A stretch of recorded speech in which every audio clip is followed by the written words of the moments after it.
start by kind of reading off your credentials because I'm super impressed, and I want to make sure everybody that listens to the call understands where you're coming from and your experience in the field. So you're the principal of Affordable Medicare Solutions out in Georgia. You're a native there, right outside of Atlanta, right? That's correct. Awesome. You also have health and Medicare sales and education um, that you give to professionals, which I love. I know that you are a noted leader in your community. I was reading your bio where it talked about how within public art and city planning initiatives, you've also served on a couple of boards and leadership committees. I know you're the president of one council. And in 95, you opened your first agency, right? That's basically this agency. Yes, we're our 30th year. We've had some name changes, but it's the same agency for 30 years. Yeah. That is so impressive.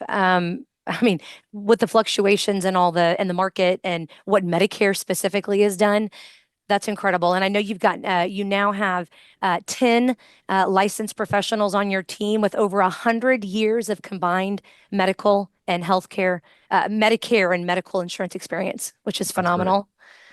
Now, with the changes in Medicare and health due to the Affordable Care Act, I know you in your bio said that you continued your trend-setting approach to educating the public on their new healthcare and Medicare options, as well as agents, which I love. So you now teach an impressive Medicare course out in Georgia, over 1,500 classes, it sounds like, to Mhm. both professionals and even consumers at conventions, senior living facilities, hospitals, churches.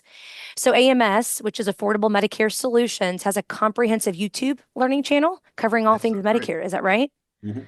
That's phenomenal. I want to get into that just a little bit later in the call. But you are one of the most, or maybe the most awarded Medicare agency in Georgia, receiving Yeah. awards for both sales and persistency Mhm. and other leadership things, which is amazing. Both with the carriers, I guess the carriers primarily is where you're receiving a lot of those awards. There's also the best of Atlanta, best of Georgia, best of Gwinnett. There's Wow. and then we have over 700 five-star Google and Facebook reviews, which we're hoping to get to 1,000 this year. So Let's go. yeah, I love it. there's a big emphasis here about brand and reputation management. That's phenomenal. I see all your awards behind you. You'll need a second bookshelf here soon, Keith, to fill up. The main reason we're here today, though, is to talk about buying and selling agencies. You're obviously an expert in the field because I know when we were messaging back and forth, you said you had done 10 deals in the last 12 years. Now, Mhm. do you mean specifically purchasing those books of business and acquiring them into your current book, or did you help facilitate these No, no, deals? no, no. So we literally purchased nine, and one of them we did was a tax-free transfer where with a large agency that was focused on group health. I had some group like bunch of group policies, maybe 50 or 60 different groups that I had. I did not want to be in the group space anymore, so I did a tax-free exchange with them where I gave them the groups. They gave me all their individual health and Medicare. I actually took one of their Ah, employees and brought him over here. That didn't work out, but it was part of the transaction where I would hire this employee that was managing those blocks. And but all the rest of them were true purchases where we actually purchased other agencies and integrated them in here. But wow. yeah, I'm willing to get creative. If somebody wants to do a tax-free exchange, I'm all ears. Well, see, and that's probably why you've been successful because Yeah. you think outside the box and you find these funding solutions. That's one of my big questions that I know other agents were wondering too, is we'll kind of hop around here. I have a list of questions, but since I mentioned that and you've kind of alluded to that, the funding behind these purchases and these deals seems like it could be difficult because they're looking at a lot of different metrics. But in general, is it something that's hard to get, or do you have to get creative with most deals? Well, I'll tell you, everybody needs to get creative. So, I know agents that have used home equity lines of credit. You've got an extra couple $100,000 value in the growth of your home. It's not Mm-hmm. doing anything for you. Why not? You don't have to go to a bank and tell them why you're using your home equity line.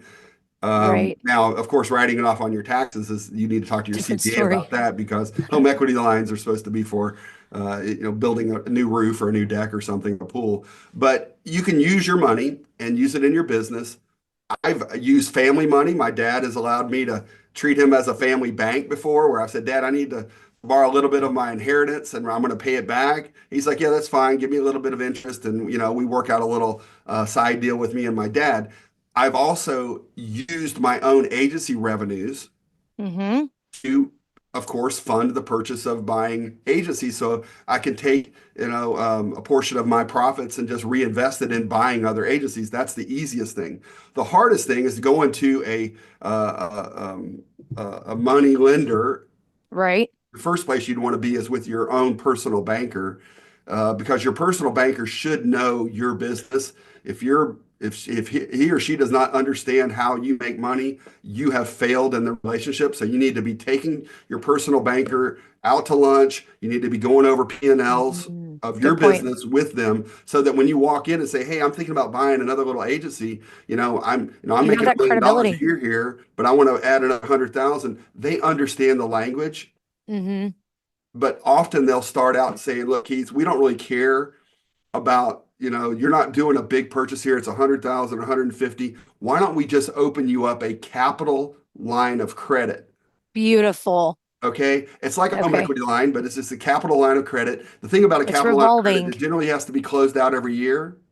Oh, okay. So it's not Okay. like a credit card that's sort of open forever. So talk to your personal banker about that. I have $100,000 capital line of credit that if I ever got pinched on some commission payout and I needed to keep my operations running, I could go grab money out of there. I've never had to use it for that. But it's like your insurance policy to always make sure your revenue is safe, and that Mm-hmm. you meet payroll, and that you don't get in trouble on anything. Mm-hmm. Um, Hopefully you're not getting all of your money from one carrier, and one carrier 1 month says, "Hey, we got to delay commission payments for a month." Crap Right. happens and you want to have that. Right. But the capital line of credit could just be an instant thing to say, "I'm just going to draw out $80,000 and buy this block of business." Wow. Okay, great. And I mean, typically with a line of credit, you have to show 2 years of Mhm. pre-existing tax returns. So it may take a little bit of time before you can get Oh there. yeah. And then you have to show growth, right? You have to show that you're growing, that your revenue is growing before you normally get approved for something So like that. don't go to get a capital line of credit in a hurry. Okay. That should be a normal part of your business process. Go ahead and get it and say, "Hey, maybe 6 months from now I'll use it, or 3 months." Don't Mm-hmm. show them that you're in any sort of desperate need of a capital line. They don't like that. They want to know, "Hey, you're a responsible business person that's asking to have this in a responsible way, to say, 'Hey, I need this money just in case,'" and they put it aside for you. They don't like it when you don't use it, because that ties up banks' reserve funds. So they want you to use it. So if you go a couple Okay. years and don't use your capital line, they're going to be like, "You're kind of wasting my time here. Why aren't you using this thing?" So don't just have it and not use it. You're going to want to use it. Otherwise, your banker will not be happy with you. So use it as cash for other cash flow purposes. Whatever you need to fund your agency, use it for that ongoing. But then you have it there as a lump sum to fund a deal, which I love. At least take out 10 or 15% of it each year and then pay it back, Okay. just so you show your banker you're using it. Okay. Okay. The other big question that I've seen a lot of agents ask, I know I personally am curious, in this space, what does an average book of business go for, and how is that evaluated? Yeah, that's the That's a loaded question, huh? well, it's everybody thinks it's a $64,000 question, what it is that should be the title of your college course. It's that, all right, here's what we're going to learn about, is how to value a business, and it is not. There are no hard and fast rules. And I'll tell you today, the reason why we're having this conversation, I think, is to dispel the belief that it's pretty easy. Just go out and pay 1.5 times a block, and it'll be integrated into your block a month later. All of that is a bunch of bunk. It has gotten harder and harder. So this last purchase Really? I just did, two last purchases that I've done. I'll give you some examples. Mm-hmm. And this is why you can't value blocks on a thumbnail or a rule of thumb and just say this is the way they're valued. It doesn't work that way. Agents over time sign different contracts with different FMOs. Somebody says, "Hey, we're bringing Devoted to Georgia. Come sign up with us." And then you just go sign this contract and you don't read it. You don't understand what's going on. Happens all the time. We're evaluating Really? two blocks, one to purchase. One we've already bought last year has been a nightmare, because United Healthcare says if you, Keith, aren't on the same level as Level. SVA or AGT or whatever, all these different acronyms they have, MGA. If you're not exactly on the same level, you're not Huh. matching up, we are not going to transfer this block to you. Yikes. Aetna, Okay. we're dealing with Aetna. Aetna's usually been a great, reliable partner. We're dealing with them on a case, and we love Aetna. They're one of our favorites of all time. And usually everything goes smooth. We're dealing with it on a case where they're not transferring a block over. Mm. So here's the deal. Usually on closing, you have all the clients listed out and all the carriers. You show it to the carrier, they transfer it to you. That's the way it used to be. Now, and maybe do a nice fat upfront payment to the agent you're buying from. Okay, say we're giving you 50% of the cost of this block. We're going to go ahead and pay you up front. And then you Uh-huh. find out 90 days later, Aetna says, we got 90 days. We're going to allow the clients to decide whether they want to go over to you. Oh no. And also we're not going to transfer it, or maybe we will. We're not sure. It might take 120 days before you find out if that portion Get of the out of block here. even transfers to you. So I'm getting ready to buy a block. I'm evaluating a block right Oh my now where gosh. 2/3 of the block is Aetna. There's no way in heck that I'm going to pay a big upfront chunk. I'm going to pay $1 upfront because that's called goodwill in a contract. To Okay. enact a contract, you at least have to have $1 of consideration, goodwill. So we're going to do $1, and then we'll say when the Aetna block transfers over, we're going to give you another 50% of value or whatever. We're going to pay you a big chunk of money. But unfortunately, they will not tell us When? today, tomorrow, when we show it, they won't tell us for 90 or maybe 120 days. Wow. And United Healthcare, if you don't before the block is if you don't confirm where everybody's levels are, you better not include that in your purchase price because you've got to confirm the level differences.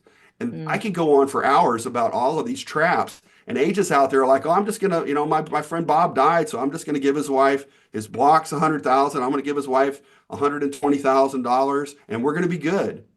Yikes. You do that you better not It's a do that. bad deal. You better Yep. not do Because that. then, because now you're in the hole for sometimes several months. And is there a chance that if the clients say they don't want to move, that it never moves? Or are you saying that that isn't a Yeah, thing that would be a anymore? rare thing. It's just such a little niggling, bureaucratic irritant that really do people Wow. really, really going to fight that? We've never had a problem with that, but they say, we're giving the client the choice. They don't have to go over to you. And no, Wow. you have to send a letter to every client. You say, hey, Bob writes this letter for you. Hey, I'm selling my agency to Keith. He's great. I know all his staff. He's going to take great care of you. And and you just send it out. It's like when your stock, when you invest in different stocks, they send you out a proxy voting ballot. How many people actually proxy vote? Yeah. Right. Right. But it's just, it's part of the process. You got to Part of the follow the process. process. Part of the That's process. really interesting. I made a note here so I wouldn't forget, going back really quickly to the funding. It sounds like you've done a couple of deals where there's been some buyer financing. I'm sorry, seller financing. Tell us, is that something that, I mean, it's especially knowing this situation, there should be a delay in money being transferred anyway because of the issue of policies moving. But are Yeah, there a lot more of, today than 5 years ago. More today, you need to put in delays on paying the money. okay. And I mean, owner financing is something that is an option for, let's say you only get funding for 50% of the deal. You could owner finance the rest. I mean, assuming the seller's okay with it. Any words of wisdom or advice on that? Yeah, so let's go over sort of. I teach a class on this where it's, um, you know, let's say there's different exits. Sometimes people die. Sometimes they're just retiring. So let's say a person dies. The Hmm. family doesn't want to generally be in business with Keith for the next 3 years, right? They just want dad's money. Just give us his money. We're selling the house. We're selling the car. We just want to be done. We want to clear out his estate, right? Right. So generally, a family just wants the money up front. That's a whole different deal, and you'll discount that down because of the risk you're taking. You'll say, all right, we're going to give you 100% up front. Maybe it's going to be in two payments. Maybe it's going to be 100% on the closing, and then 4 months later, once we confirm the rest of it, we're going to give you the rest of it. So it's not in business very long, but maybe it's 4 months. So let's take that one off the table. Let's just talk about somebody selling a business because they're retiring or they want to do something else. They want to Hmm. focus on their financial planning or PNC or something else. So they're selling off a block of Medicare and health. Okay. I know people that'll just only pay out payments to buyers. Buyers generally want money up front, and so a bird in hand is better than two in the bush. So it Hmm. ends up being a marriage of the two where you give a portion of the money up front, and then maybe a legitimate tax reason is you spread out to be three payments, and maybe that puts you in three different tax years. Mm. So maybe Okay. you do a payment on December 31st of one year, and you do another payment on middle of the year, August or something, and you do the next payment on maybe March after we do after AEP is over and OEP and some of the changes and everything fleshes out. Maybe March 1st or April 1st, you do the final payment. Well, that's actually three tax years. It might be 2024, 25, and 26. Well, that's good to keep Hmm. you under It different. is. It helps spread out the tax burden, but it's really good for the seller because the seller, gets long-term capital gains treatment under Right. 500,000. It's only 15%. That's way better than ordinary income. Right. So you True. want to enjoy that, and you also don't want to have to cough up a huge amount of money in one year if you don't have to.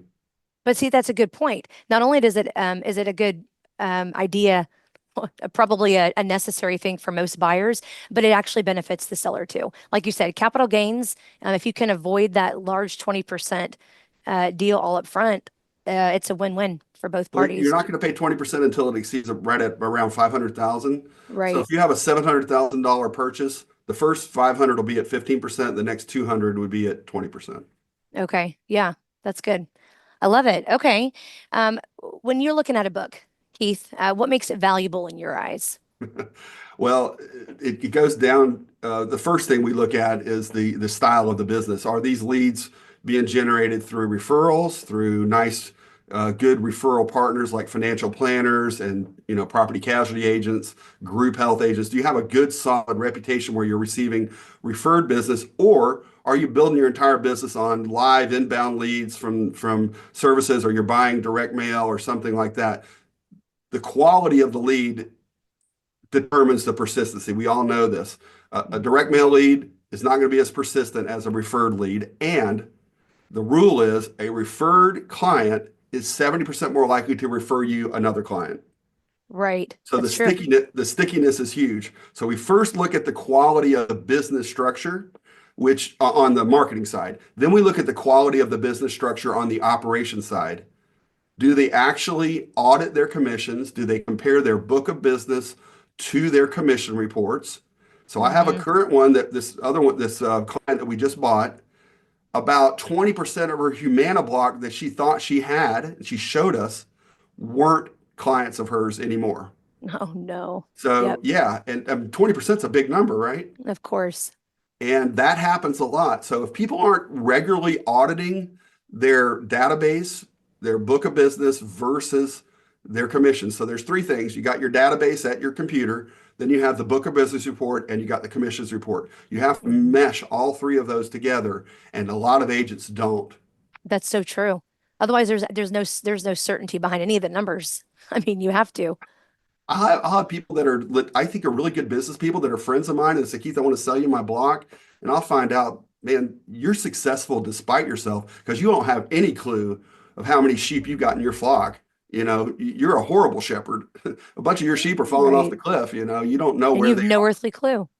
That's Yeah, right. that's dangerous. That is dangerous. And honestly, as a newer agent on the Medicare in the Medicare space, I'm noticing it's not an easy task auditing your book. I come from the PNC space and we have reports at our fingertips, right? We hit a button and I can see what my book of business looks like and my with farmers or whatever outside carriers, what depending on no matter who you're with, you've got a button and those reports are usually pretty easy to run. Well, let me, It let me, doesn't let me, seem to be let me that give an easy. example, Brooke. Uh-huh. We are June 1st going to a new FMO because our current FMO, which is a giant one out of Omaha, Nebraska, Hmm. would give us bonus dollars, and we would go audit the bonus dollars and say, guys, you're missing half of my bonus dollars. They're like, Oh no, no, Keith, gosh. this is what you sold with Humana and Aetna with us. And we're like, no. And we send them back a report from the Humana website and the Aetna website that says, here's what we wrote. Their own internal report was always in favor of them screwing us out of bonus dollars. And I'm like, Wow. why can't you guys push a button and see exactly what we see on our agency login, agent logins? Oh, I don't know why that doesn't match up. I'm like, God, conveniently, it's always in your favor, isn't it? Huh. Every single time. So don't trust your Interesting. FMO. But we are moving to a new FMO where actually it looks like it's going to be a push of a button. It's an Really? FMO. It's an Okay. FMO out of Manhattan. I'm not going to say their name. It starts with S and ends with K, and it's kind of electrical. We're moving to them, okay, Okay. because they're actually going to give us that real-time business intelligence that a lot of FMOs don't give to people. Yes, yes. Now, just on the Medicare side, right? Just on the Medicare side, I doubt there's a FMO out there that has a way to have it with a push of a button, be able to give you ancillary and ACA data, right? That still makes it difficult. So, Right. This FMO we're going to is just integrating ACA stuff on October 1st, but oh, really? they Okay. promise within a year that it will be part of the business intelligence. Wow. Okay. Well, that's helpful. That's very helpful. Okay. Let's head this direction. What has been the most challenging acquisition and why? Actually, how did you overcome it Well, specifically? that's part of this. I think we want to finish the question about the evaluation process, which leads to the challenging acquisition problem Okay, because please. the evaluation we would first You're right. talk We didn't about. finish that. Yeah, we talked Yeah. about the marketing angle and the operations angle, but then how do you actually evaluate product lines, Uh-huh. right? And so it becomes very challenging when somebody says, "Well, I got this great block of Medicare supplements. I've always made $100,000 a year," and we go analyze it and find out, yeah, that's a pretty good block, but in 2 years it's actually going to be a crap block because you're not writing enough new ones. Everybody's getting ready to hit their seventh year, and the commissions Mm, goes from 20 or 22% down to 2%. yep. And I've Okay. had to turn down blocks and tell them their baby is ugly and say, look, I know you've always made 100 grand a year because you've been writing enough business to replace this drop off because Medicare supplement blocks implode. They're designed to After the implode. seventh. They're not wonderful. If you have a system, a really good system of selling med subs, and you got this churning system, man, buy it all day long. But most agents are just out there writing med subs. And if you Uh-huh. get off track and don't write 20% replacement, so if you have Okay. 500 med subs, you got to write at least 100 a year to replace the commission value because of death and the seventh year drop off. The seventh year drop off means about 15% of your revenues are going to go away on the seventh of the whole block on every year, 15% Mm-hmm. gone. So, and then you're going to have 5% that die. Okay. So you need Right. to write 20% of a med sub block. You got 1,000 block, you better be writing 200 a year just to tread water, Wow. Okay. Yeah. just to tread water, not to show growth. So when somebody tells me I've always made 150 grand a year off my block, I know they're treading water.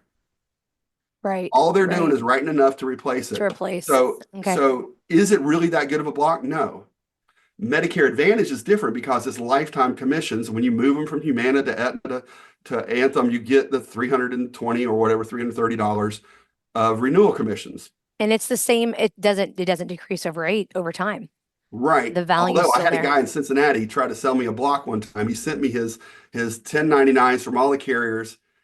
And I said, "Oh, that's really good. That's like 2020 numbers. Show me your 2021 1099s." And he wouldn't get back to me because what he had done was he had done a huge push to sell a bunch of Advantage. He sold like 1,000 of them with this big advertising push that was all first year commissions on the 1099.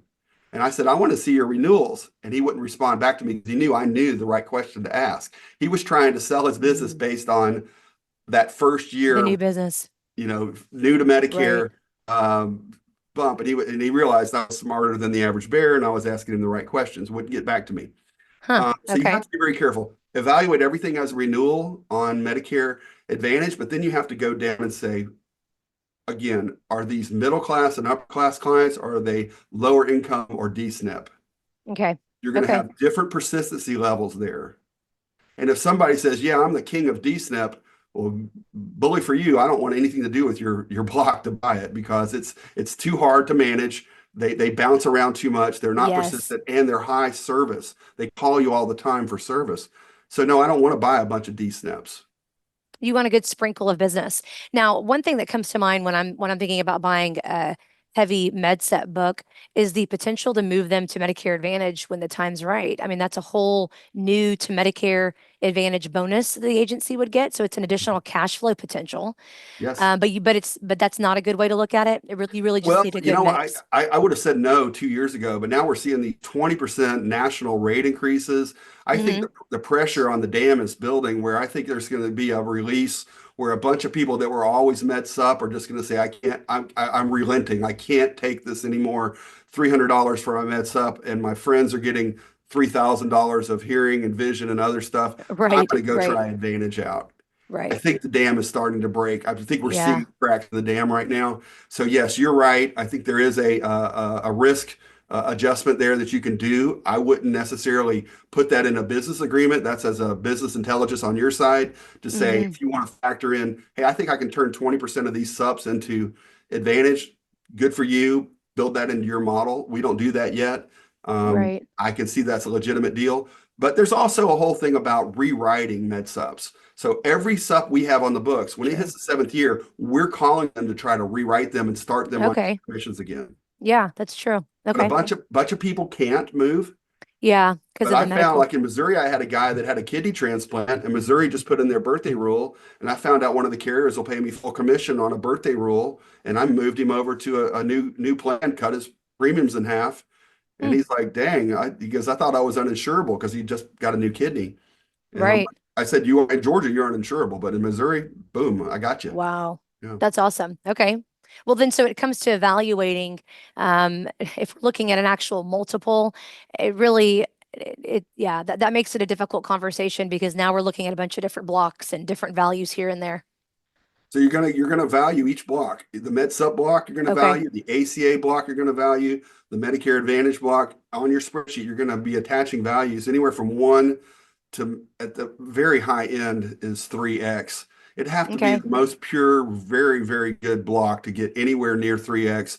The generally you're looking at 1.5 to 2 Okay. for a well-run business, for a poorly run business where an agent dies. It's very common to pay 1x. Okay. Well, and that's 1x to 3x off of EBITDA or No, just annual revenue. good questions. That's our next thing here is that that's on gross revenue. The only Okay. time you start talking about EBITDA is when you're starting to talk about large agencies that actually have employees.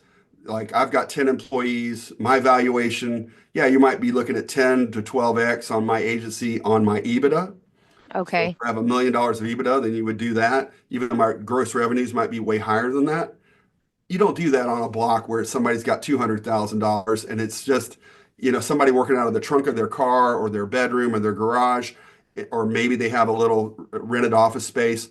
It's almost all owner take, Okay. right? They might spend 10 grand a year on advertising and they might get Uh-huh. some co-op from some carriers, but basically it's a one-man band.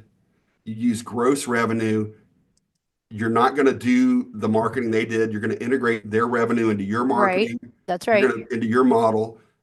It's a Different cute, expenses all it's around. a cute little cottage business that you have, Grandma. They're in Asheville, North Carolina, and you're Mrs. Medicare down the street, but it ain't worth that much, okay? Right. Because you don't have a mature business. Got it. Yeah, that makes total sense. Okay, and then the question we were going to before I realized I hadn't really completed that thought was the most challenging acquisition you've had and how you overcame it. Yeah, so the first one was where we learned the most. So the first acquisition, when we were first just green as can be, this is back in 2013 or 14. A friend of mine, the husband that got divorced, the husband actually had been bonding PNC policies and not sending in the payment. He got in trouble, went to Oh jail. no. She had to sell the business to me. So we put in some stopgaps in there because we didn't know a few things. Well, one of the things we didn't know is there was a tax lien from Oh the gosh. IRS, and the IRS was garnishing some of her Humana commissions and some of her other commissions. Okay, and so Yikes. we luckily had built in that we were going to give her three payments. Well, the third payment never happened because all that stuff had been garnished by the IRS. Mm, So it was very challenging. The second purchase we made is a friend of mine.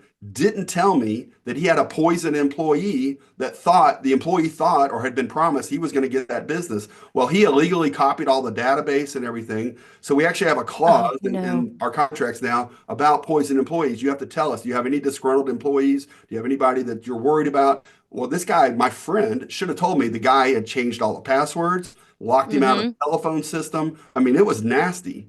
And Wow. my friend did not tell me these things. Yikes. And that was We a we, we friend. figured So it you all gotta, out, yeah.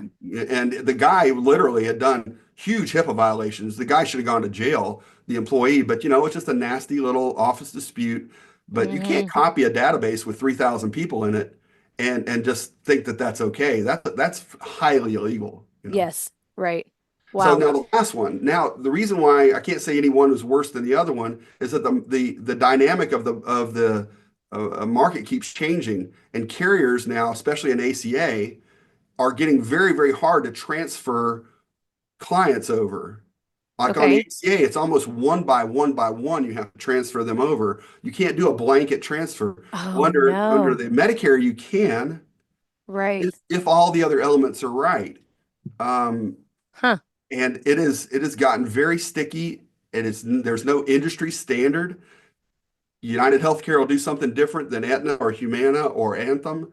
Um, and Jeez you would Louise, think, man, that's a you would think, problem. One at a hold on, you would time. think if I know an 800-pound gorilla, some FMO is going to call in and ask a favor and it's going to fix this, it doesn't happen anymore. Wow. Okay. If it doesn't match up on the rules, the FMO It can't doesn't. even bend the rules for you. Wow. But that's been our experience. Yeah. And speaking of FMOs, one of the questions that I saw in the chat before we hopped on the call was, "Hey, find out if when you buy a book of business, you have to share the same FMO." I'm assuming that doesn't matter at all. It's all carrier related information and data. It, So, it's gonna be easier if you're in the same FMO, but you don't have to now. We buy blocks okay. all the time where we have to do it. The problem is a lot of agents think they own their block of business. So this one of these last ones that I purchased, the lady's like, "Well, I own these other 12 policies with this carrier." We Uh-huh. find out no, that the FMO, her friend that had signed her contracts with her, made her LOA, and that other person actually owned those 12 policies. She Oh didn't own them. She's no. like, "Oh, shoot.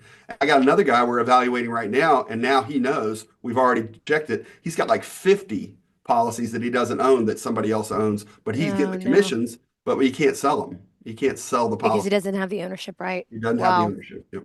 Okay. Well, some of the last few questions here would be about advice that you would give, which we've kind of gone over some really great. I mean, I have a page full of notes, but we've gone over most of this. But any advice you would give to a seller, and then, of course, any specific advice you haven't gone over yet that you would give to a buyer? A good friend of mine, there was a guy coming around here, Atlanta. Mm-hmm. Apparently, his daddy gave him a bunch of money, and he was trying to buy agencies. And so he bought my friend for 2x her gross revenue.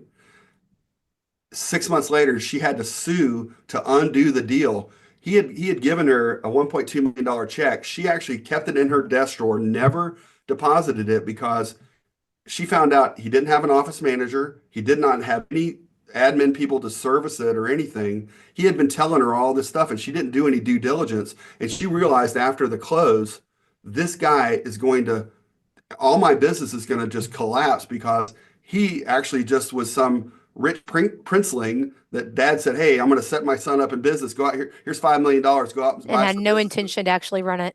He had no idea of what it would take. Wow. So she sued. They undid the contract because he was a unqualified buyer. He actually was not certified to sell, was not ready to sell and everything. And so when you Oh go no. to find when a seller, if you're a seller or a buyer, you have to make sure that you're ready to sell on every single line of business that matches up perfectly. Okay. If they've got a carrier you're not certified with, you better go get certified and be ready to sell. That's right. True. Okay, Okay. now she had to undo that. It's been a 2 year nightmare for her. Literally, she thought she was retiring to the beach. She's still in the Oh business, no. had to work two more AEPs, been an absolute nightmare. Um, Oh man. the worst way you want to try to exit is create yourself this giant nightmare. Right. So, and it was a nightmare for other people, I'm sure that this guy bought. I haven't heard all the stories from other people, but friends of mine, he did approach, and they almost sold to them, and I warned them off from the guy because they asked me, "Do you know this guy?" And I said, and I referred him over, and they found out what happened to my other friend. So you do need Mm, to talk to buddies. You do need to do your due diligence and actually find out that you have a legitimate buyer, or if you're behaving as a buyer, you want to make sure you have a legitimate seller. Do they actually own their blocks? Do they actually run their business properly? Do they actually understand their contracts? So right. you really need to watch from a buyer and a seller standpoint. There's a lot of yahoos out there. You got to be very careful. Even if it's a friend of yours, don't no. Trust but verify everything. Good point. Yep. I mean, it's easy to jump at some money that's dangling in front of you, but golly, there's so many more roadblocks I had no idea about. So I appreciate you sharing that. I What else? wouldn't, hold on, let me interrupt you. I wouldn't finance a block for 5 or 6 years. You know, like people are like, oh, we're just going to finance it, pay it out over 4 or 5 years. Do you really want to be in business with each other for 4 or 5 years? Let's Right. get the deal done. Let's get it done in 18 months or something. Why stretch this out so long unless it's a financing issue and it's somebody you really do trust? But in general, relationships get very pained after a while. That's They don't want to true. be in business anymore, and they think you're cheating them, or they don't understand, or they just it just becomes a headache. Try to Yeah, shorten that window down. that's a good point. Very good point. Well, what else you got for us? Anything else you'd like to add before we close out? Well, I really find it interesting on a lot of the Facebook groups when I watch people ask these questions.